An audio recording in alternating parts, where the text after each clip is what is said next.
Todas nós temos muitos medos. O medo da rejeição, de repente a gente, por conta disso, não fala o que nós gostaríamos de dizer. O medo da solidão, o medo de adoecer, o medo de ficar pobre, o medo das coisas darem certo ou o medo das coisas darem errado. O fato é que esse tema ele é muito comum a todos os homens e todas as mulheres. E nós podemos encontrar na Bíblia muitos exemplos que nos ajudam a saber como viver diante do medo. Se você tem enfrentado esse sentimento e isso tem te paralisado em alguma área da sua vida, eu venho te dizer que o vídeo de hoje é para você. Quer saber como lidar com medo? Está preparada? Então vem comigo porque nós já vamos começar.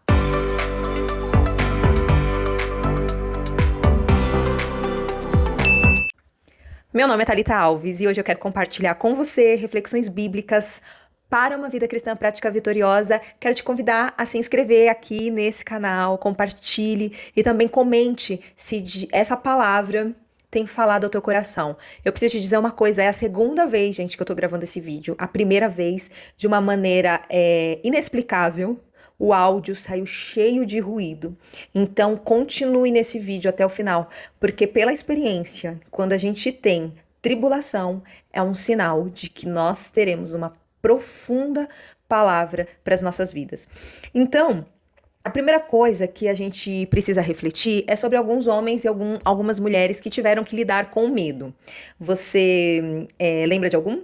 Vamos começar com Moisés. Em Êxodo 4:10 diz assim: Ah, Senhor, eu nunca fui eloquente, eu sou pesado de boca e de língua. Moisés está dizendo aqui que, olha, eu tenho medo por conta da minha limitação, por conta da minha incapacidade.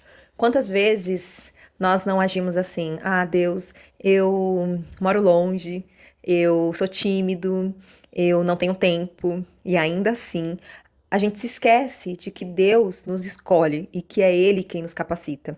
Um outro exemplo muito comum é de Josué, quando Josué diz o tempo todo, né, diante daquela grande responsabilidade de todas as buchas, né, que Moisés teve que enfrentar, Josué recebe uma instrução: ser forte e corajoso, não temas nem te espantes. Deus já sabia que dentro de Josué, por mais que ele cresce em Deus e cresce que ele poderia guiar o povo, no fundo, bem lá no fundo, ele estava morrendo de medo. E é nesse momento que ele recebe essa palavra de encorajamento. A gente pode citar Pedro, né, quando ele está prestes ali a afundar diante quando Jesus, né, anda sobre as águas. Ao mesmo tempo, a gente lembra que foi o próprio Pedro que negou, com medo de morrer, negou Jesus durante 3 vezes. Nós também podemos citar o exemplo de Gideão, quando ele pede para o Senhor confirmações para saber se ele realmente deveria ir para a batalha. Nós podemos também citar outros, né, tantos outros homens e mulheres, como por exemplo Maria, quando recebe do anjo a notícia, né, de que gestaria Jesus pelo Espírito Santo, e o anjo diz: não temas, porque tu és, né, uma mulher bem-aventurada. O mesmo acontece com José, quando o anjo diz para ele: não temas em receber Maria por tua esposa. Podemos citar Paulo. Essa frase aqui eu acho incrível, quando em Atos 12, né, 9 e 10, ele recebe uma visão, e nessa visão Deus diz: não temas, mas fala, e não te cales, porque eu sou contigo. E esse mesmo Paulo que recebe essa visão, um pouco mais à frente, vai falar para Timóteo a célebre frase no livro de Segunda, né, Timóteo 1:7: Deus não nos deu espírito de medo, mas de poder, amor e moderação. Diante da responsabilidade e da oposição, até por conta de ser tão novo, liderando ali uma igreja, Paulo aconselha e encoraja Timóteo. Mas para mim, gente, de todos esses exemplos que eu dei, o mais pedagógico, o mais emblemático é o exemplo de Saul. Porque pensa num rei que tinha a faca e o queijo na mão, né? A gente sabe que Saul, só para te contextualizar, ele entra em cena por um pedido do povo, que já não quer mais Deus como rei. Esse Deus amoroso, esse Deus fiel, esse Deus presente, esse Deus justo, esse Deus compassivo, e o povo deseja um rei humano. Um homem que mente, que é inconstante, que se preocupa com seus próprios interesses, que é injusto, que é idólatra. Esse é o rei que o povo de Israel deseja. Diante da total insatisfação de Samuel, Deus diz assim: ouve a voz do povo em tudo quanto te dizem, pois não te rejeitaram a ti, mas a mim, para eu não reinar sobre eles. Isso está em 1 Samuel 8:7. Portanto, a gente precisa saber que Saul, ele foi ungido por Deus, além de ser desejado pelo povo e de ter uma bela aparência. A palavra diz que tinha este um filho, cujo nome era Saul, moço e tão belo, que entre os filhos de Israel não havia outro mais belo do que ele. Os ombros para cima sobressaía a todo o povo. Veja, para finalizar, fechar com chave de ouro, ainda por cima, o Espírito do Senhor se apoderará de ti e profetizará com eles e será mudado em outro homem. Saul estava empoderado. Tinha o aval da maioria do povo, tinha o aval de Samuel, tinha uma beleza que lhe abriria portas e ainda por cima teria a presença do Espírito do Senhor. Só que como a gente ama complicar as coisas, Saul começa a fazer um monte de lambança. A gente sabe que o 1 Samuel 13, de 7 a 12, Saul, porém, ainda estava em Gilgal e todo o povo ia atrás dele tremendo. Segura essa palavra, todo o povo ia atrás dele, tremendo. Então disse Saul: vendo que o povo se espalhava de mim e que tu não vinhas nos dias aprazados, e que os filisteus já se tinham ajuntado em Miquimás, eu disse comigo: agora descerão os filisteus sobre mim a Gilgal, e ainda não obtive a benevolência do Senhor, forcei-me e ofereci holocausto. Então, quem está dizendo isso é Saul para Samuel. Ele está dizendo claramente qual era a situação. O povo estava com medo, os filisteus estavam se aproximando, ele não teve a benevolência, tem algumas versões que falam que ele não orou a Deus, e por conta disso, ele se forçou e ofereceu o holocausto. É importante lembrar que Samuel tinha dito, e isso nos é mostrado na palavra de Deus, tinha dito o seguinte: ó, tu descerás adiante de mim a Gilgal. Isso ele fez direitinho. E eis que descerei a ti para oferecer holocaustos. Samuel disse claramente: quem vai oferecer os holocaustos sou eu. 7 dias esperarás até que eu venha a ti e te declare o que hás de fazer. Veja que Samuel não disse o que ele deveria fazer. Ele apenas deu algumas instruções. A primeira, espera. E a segunda, eu sei que eu vou oferecer os holocaustos. Quando eu chegar, eu vou te dizer qual é a sua parte. É importante que muitas vezes Deus fala pra gente: olha, espera, faça o que eu estou pedindo para você fazer. O que Deus pede para nós fazermos? Para que a gente esteja o tempo todo em oração, que a gente obedeça os preceitos dele. E nós, muitas vezes, nos precipitamos com medo da pressão, porque a gente se deixa levar por aquela atmosfera, né, de medo, de incerteza, de pensamentos negativos, como Saul estava tendo. Não, o povo foi se aproximando, e eu vi que os filisteus estavam também chegando, e de repente eu não encontrei o favor do Senhor, eu fui lá e fiz o que eu não deveria fazer. Na verdade, você pode pensar, mas poxa, por que, né? Era só um holocausto, uma coisa assim tão simples. Porém, a gente precisa pensar que Saul, naquele momento, ele se coloca no lugar de Deus, né? Foi Deus quem colocou Saul onde ele estava. Salmos 75, 6, 7 diz: não vem do Oriente, nem do Ocidente, nem do deserto o enaltecimento. Mas Deus é o juiz, a um abate e a outro exalta. Ou seja, Quem nos faz sobressair, quem nos enaltece, é Deus, não são os homens. Você entende? Por isso a gente não precisa temê-los. Daniel diz: ele muda os tempos e as estações. Devolve o poder aos reis e lhes dá autoridade. A autoridade vem dele e não do povo. E outra coisa também é que quando nós temos muito medo, além de temermos aos homens, como Saul fez, nós também não respeitamos a autoridade divina. É preciso lembrar que Números 18:7 diz: Tu e teus filhos contigo guardareis o vosso sacerdócio em tudo o que diz respeito ao altar. O estranho que se chegar morrerá. Quem tinha acesso, né, como sacerdote, era apenas aqueles que faziam parte da tribo, né, de Levi, da linhagem de Levi, e não da tribo de Benjamim, como era o caso de Saul. Quando ele age dessa forma, ele está simplesmente usurpando uma função que não é dele. Ele era um rei, né? Ele tinha uma função política, não uma função religiosa. E trazendo para os nossos dias, muitas vezes nós usurpamos, ou seja, tomamos posse de um poderio que não é nosso, mas de Deus. Vamos citar alguns exemplos? O primeiro deles é quando nós falamos mal uns dos outros. Irmãos, não faleis mal uns dos outros.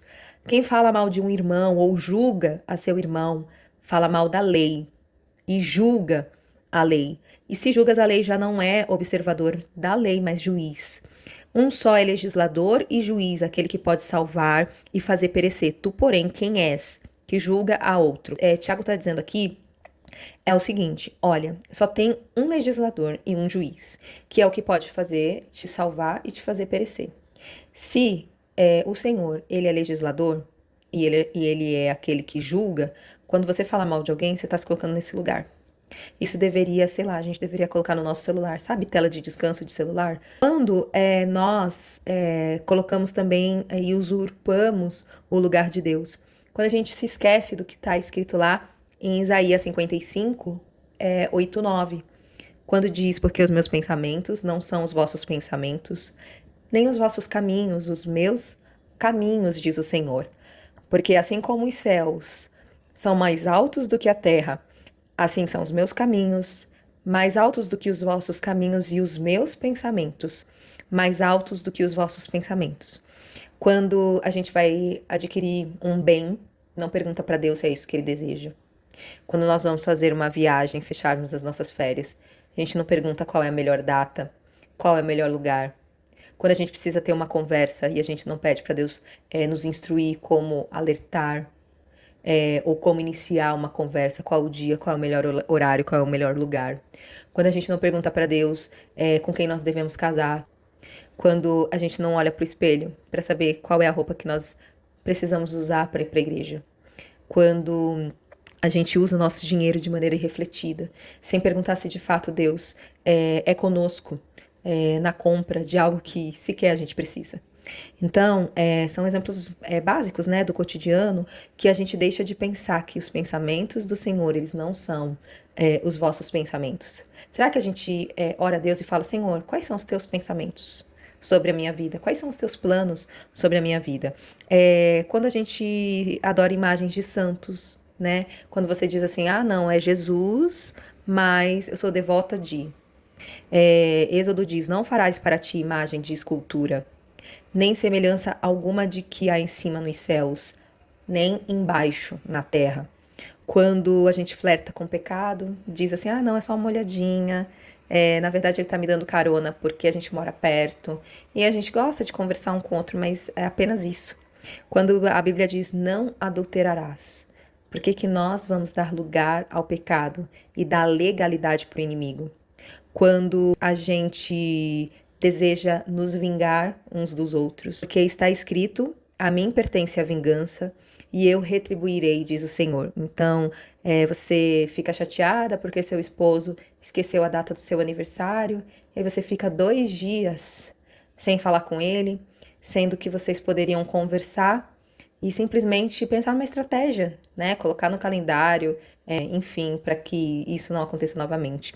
E aí a Bíblia diz que a gente não pode, né, deixar o sol se pôr diante de algo que precisa ser resolvido, né? Efésios 5,18 diz: Não vos embriagueis com vinho, na qual há dissolução, mas enchei-vos do Espírito. E você, nós, né, vamos lá, tomamos uma taça, depois duas, todos os dias. E aí a gente tá com aquele, em francês tem uma expressão que a gente chama de petit brioche, que é quando fica aquela barriga ali, e aí depois você fala, ai, não sei por que que eu não tô conseguindo emagrecer nem 100 gramas. Tomando vinho todos os dias, quando Deus fala que nós precisamos nos encher do Espírito e não encher a nossa taça de vinho. Efésios diz: Por isso deixai a mentira e falai a verdade, cada um com seu próximo, porque somos membros uns dos outros.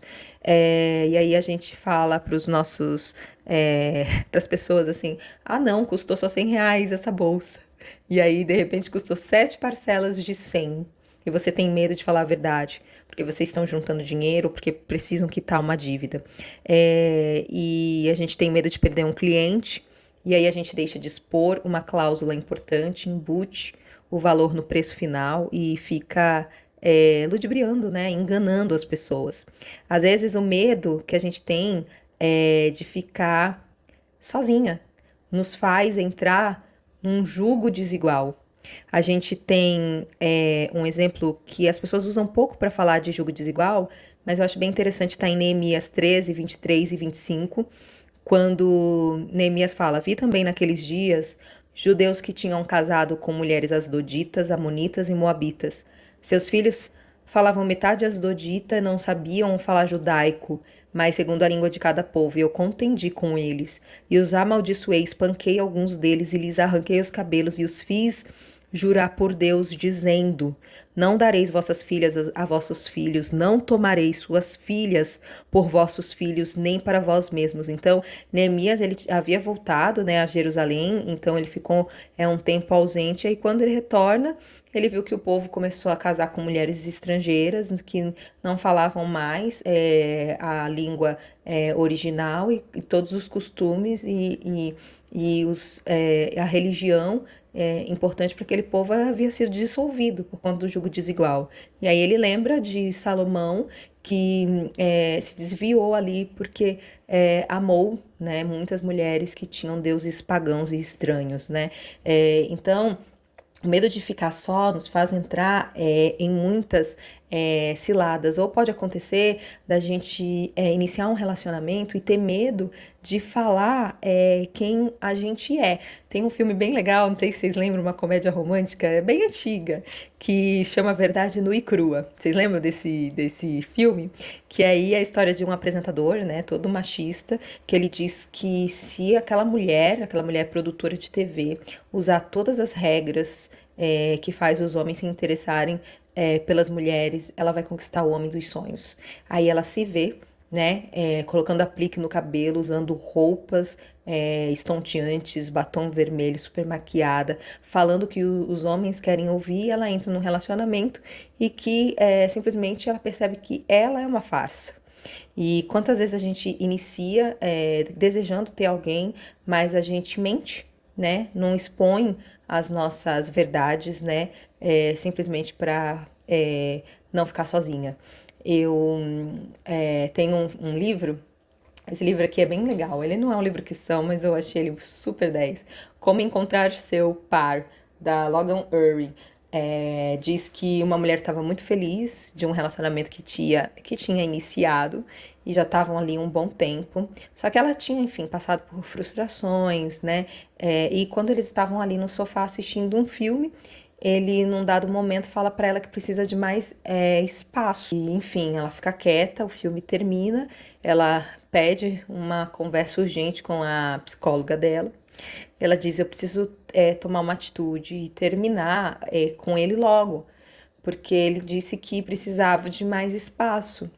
E aí a psicóloga falou: Calma, antes de você pensar em terminar, tem uma conversa com ele, né? Tenha a coragem de chamá-lo para conversar. Mas ela estava já decidida a tomar uma atitude. Ela pergunta para ele assim: Eu queria que você me dissesse o que significa quando você falou que precisava de mais espaço. Aí ele falou: Oi? Como assim mais espaço? É, aquele dia lá que a gente tava no sofá e você falou que você queria mais espaço. Ele, não, na verdade eu só tinha pedido pra você. Eu queria que você fosse um pouquinho mais pra direita, porque você tava muito perto e eu queria mais espaço no sofá. Então, o medo, né, de falarmos e de termos conversas difíceis pode nos fazer perder um grande amor. É importante que a gente não tenha medo das pessoas, né? Consequência imediata de Saul tá escrito lá: procedeste neciamente e não guardaste o mandamento que o Senhor teu Deus te ordenou, pois agora o Senhor teria confirmado o teu reino sobre Israel para sempre. Já agora não subsistirá o teu reino. O Senhor buscou para si um homem segundo o seu coração. Ou seja, tá tendo jogo, gente. E aí, vocês estão ouvindo, né? Mas presta atenção aqui, eu vou voltar. Samuel fala assim: Olha, Saul, você procedeu neciamente de maneira muito tola. Você não guardou o que era o mandamento do Senhor. E agora vai acontecer que, se você tivesse obedecido, o seu trono seria mantido para sempre. Isso significa, gente, que Davi nem teria existido na história da Bíblia, porque Saul seria um rei que se manteria no poder. Só que a gente sabe que não é isso que acontece, né? Saul simplesmente ele é rejeitado, né, por Deus, e Deus decide levantar outro rei, que é Davi, que é um homem segundo o coração dele. Então, agora você pode me perguntar, tá? Foi um exemplo muito prático. Eu entendi que Saul temeu a homens e não obedeceu à autoridade de Deus.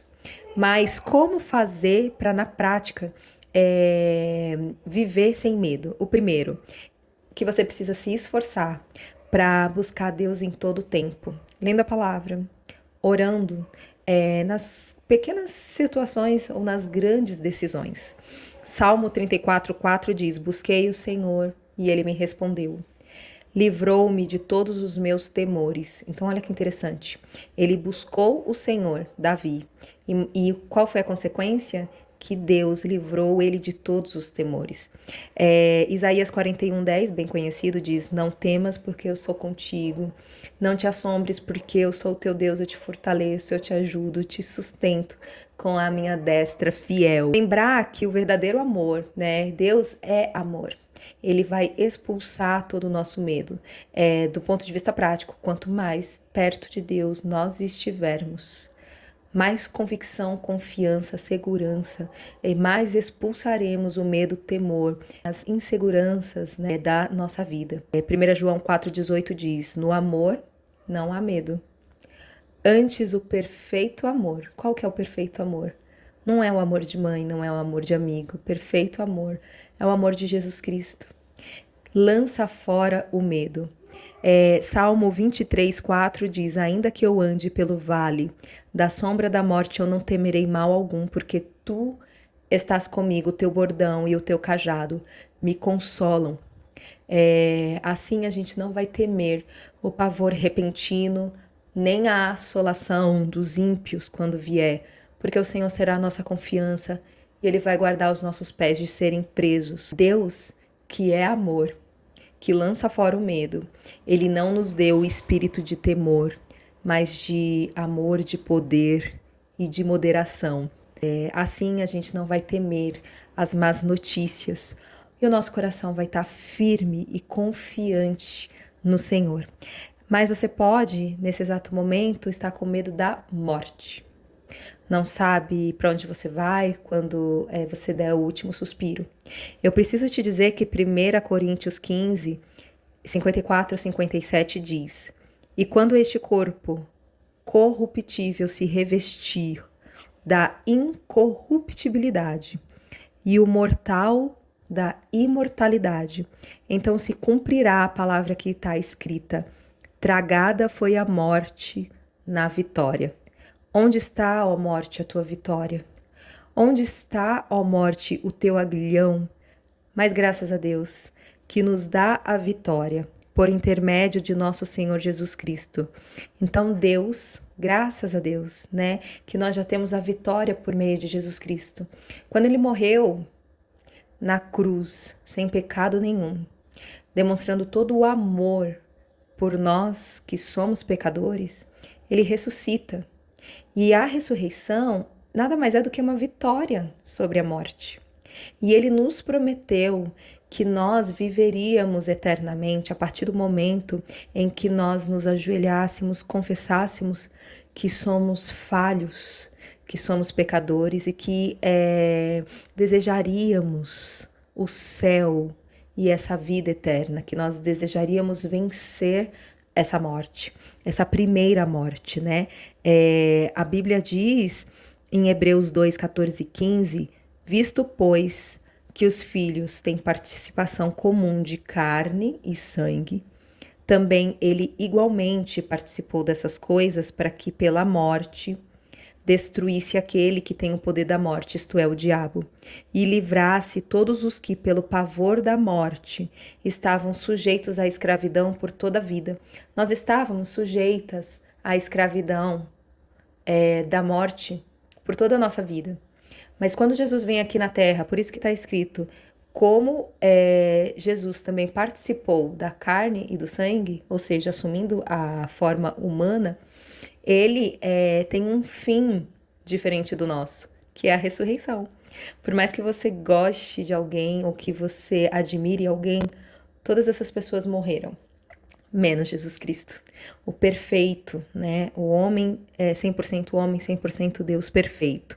Portanto, nós já estamos livres do juízo, né, da separação, aqueles que já decidiram entregar a sua vida a Jesus. Se você está em Cristo, você não precisa temer a morte.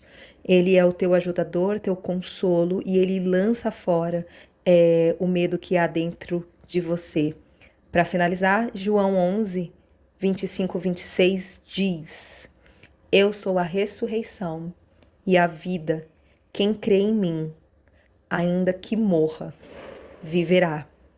E todo aquele que vive e crê em mim nunca morrerá.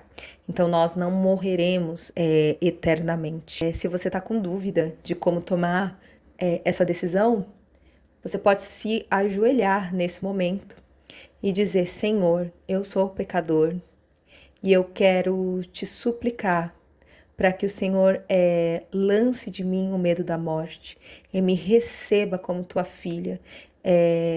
Eu quero ter a certeza de que viverei eternamente e que você possa ter um sono tranquilo e a paz que excede todo entendimento. Lembre-se que você não precisa ter medo. Esse caos não faz mais parte da sua vida, porque no meio de tudo isso, há vida, e essa vida está em Jesus. Vamos orar? Obrigada, Deus, por este ensinamento. O Senhor mostra que nós, né, grandes homens e mulheres do Senhor, estavam suscetíveis ao medo.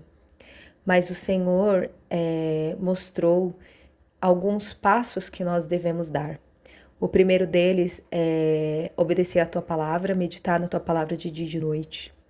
Que a gente também precisa se fortalecer em ti, sabendo que o Senhor não nos deu espírito nem de medo, mas de amor, de moderação e de poder. Nos ajude a colocar esse ensinamento em prática e que a gente possa sempre se lembrar de Saul, que tinha inicialmente a tua aprovação, mas que temeu a homens e não respeitou a tua autoridade. É isso que eu oro, que o Senhor nos ajude a vivermos uma vida longe do medo, desse medo que nos paralisa, mas que a gente possa suplantar esse medo e nos enchermos de coragem. É isso que eu oro e agradeço, em nome de Jesus. Amém. Gostou desse vídeo? Falou ao teu coração? Por favor, deixa um comentário aqui. Me diga como é que você tem